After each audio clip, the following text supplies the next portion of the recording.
மகாபாக்கியம் பெற்ற புனித சூசையப்பரே,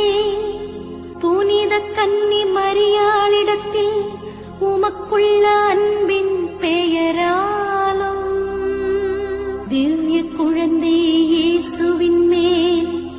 நீர் காண்பித்த தந்தையின் அன்பை குறித்தும் உம்மிடத்தில் நாங்கள் கேட்கும் மன்றாட்டு ஏதென்றால், எங்களது இக்கட்டிலே உமது பல